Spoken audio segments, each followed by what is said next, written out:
要组织一群缩头乌龟地方，所有强。差不多该离开，应该已经全部出动。不假，此地应是为了。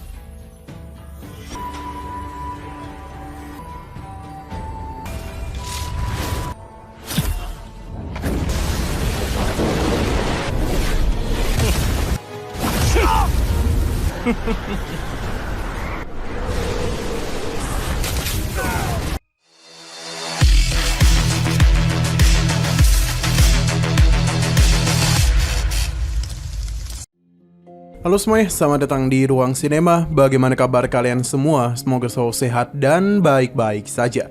Sesuai jadwal, jadi pada hari ini kita akan kembali melanjutkan series Donghua Martial Master episode terbaru, yang mana ini adalah episode yang ke-625.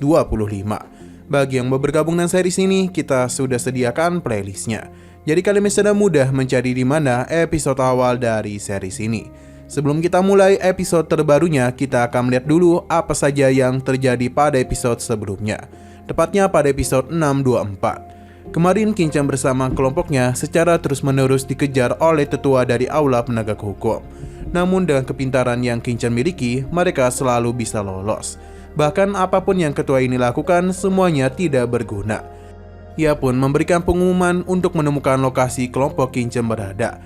Kabar ini sudah diketahui oleh kelompok Kinchan dan dia menyarankan Balai Penegak Hukum dan menganggap mereka sebagai seorang pengecut. Kinchan bisa dengan mudah menghabisi para prajurit yang hendak menyerangnya, bahkan membuat kekacauan pada salah satu markas dari Aula Penegak Hukum. Tindakan Kinchan kembali membuat murka ketua Balai Penegak Hukum. Terlebih lagi, Kinchan dengan sangat jelas menganggap remeh mereka.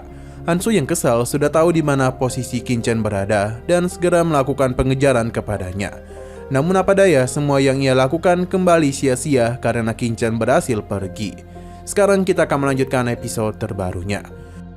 Bukit ini dihancurkan oleh Ansu demi bisa melampiaskan kekesalannya. Ia juga menganggap kalau kelompok Jalan Langit hanyalah sekumpulan orang pengecut saja. Ansu telah diberitahu kalau markas mereka telah menggerakkan semua praktisi kuat tingkat 1 demi bisa menangkap orang-orang dari kelompok Jalan Langit. Tidak hanya itu, namun jebakan besar juga telah dipasang. Orang-orang kuat dari Balai Penegak Hukum bersembunyi demi bisa menangkap mereka. Jika mereka itu berani keluar, maka bocah ini pasti akan tertangkap. Hansu paham dan akan melihat rencana itu dulu. Sementara itu di sisi lain, Kinchan tengah bersembunyi sambil mengawasi situasi, di mana ia bisa melihat dengan jelas kalau orang-orang Balai Penegak Hukum terus mencarinya. Berdasarkan apa yang Kinchan rencanakan, seharusnya orang kuat dari Aula Penegak Hukum semuanya sudah keluar. Jadi dia akan memberitahu Mokara kalau inilah saatnya untuk bertindak. Kinchan pun segera pergi dari tempat itu.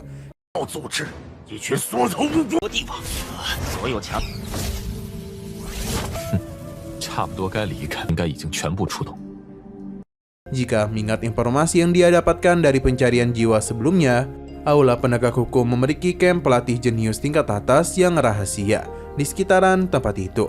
Baleng dan juga Jiruyu bahkan pernah berlatih di sana.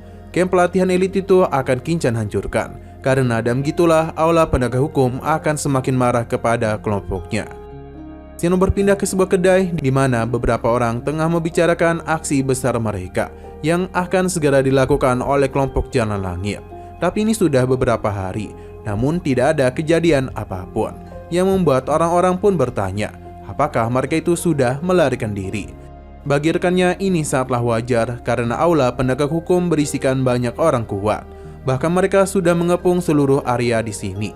Jadi dia yakin kelompok Jalan Langit hanya berani berbicara saja. Tapi tanpa mereka ketahui saat ini Kinchan tengah melakukan pencarian. Di manakah camp elit itu berada? Sampai akhirnya dia menemukannya juga. Tempat ini dipenuhi oleh berbagai formasi yang begitu kuat. Kinchan yakin ini adalah tempatnya.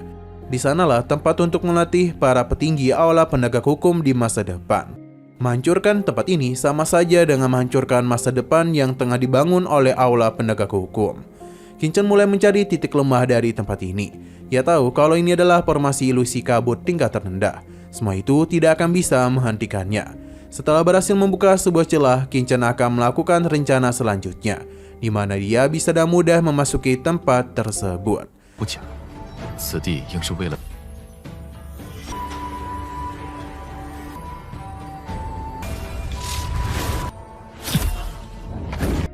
Sementara di sisi Mokara, ia sudah mendapatkan pesan dari tuannya, di mana ini adalah gilirannya untuk segera bertindak.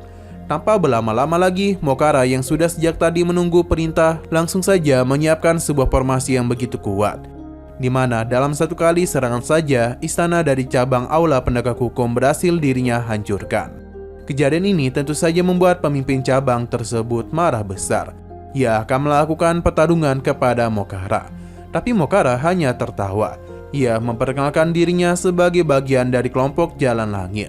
Dan hari ini dirinya datang untuk memusnahkan mereka semua. Serangan langsung saja dia lakukan, di mana Mokara tidaklah kesulitan dalam menghadapi orang-orang itu. Bahkan hal ini sampai membuat pemimpin cabang ketakutan. Mokara dengan cepat menghabisi para bawahannya, tanpa bisa memberikan perlawanan apapun.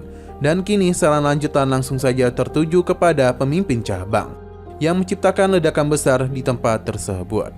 Sementara di sisi lain, Kulodao juga tengah menyiapkan sebuah serangan untuk bisa memusnahkan salah satu cabang dari Aula Penegak Hukum. Dalam satu kali serangan saja, beberapa prajurit telah berhasil dia habisi.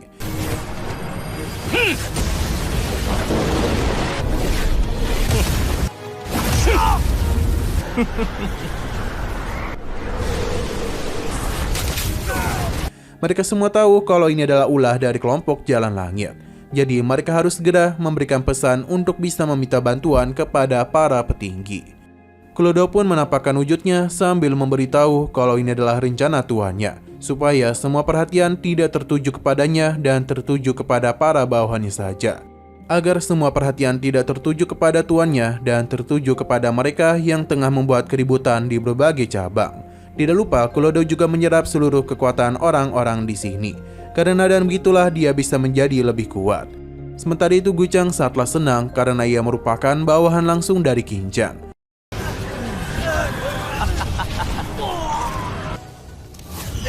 Shino berpindah lagi ke camp elit di mana Qingchen telah masuk semakin dalam di tempat tersebut. Sejauh ini Qingchen sepertinya tidak bertemu siapa-siapa. Hingga ia melihat hal yang sangat menarik dan memilih untuk pergi masuk ke tempat itu, di mana ini dijaga dengan sangat ketat oleh banyak formasi. Karena ternyata di dalam sana Qingchen dapat melihat dengan jelas kalau ada beberapa orang yang memiliki energi dari ras iblis asing. Qingchen sudah menduga kalau Aula Penegak Hukum sudah bekerjasama dengan ras iblis asing.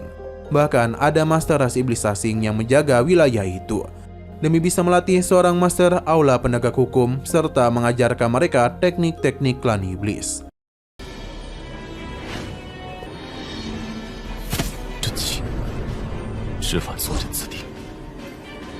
Nah, sing sekali lagi seru-serunya, episodenya malah bersambung.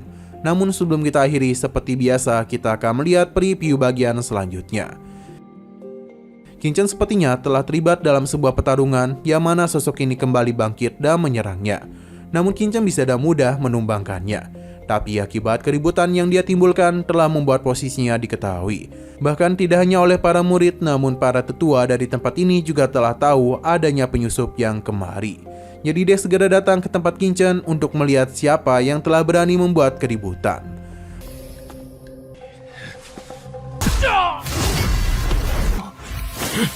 Oke, sekian dulu pada video kali ini. Untuk video selanjutnya akan segera hadir.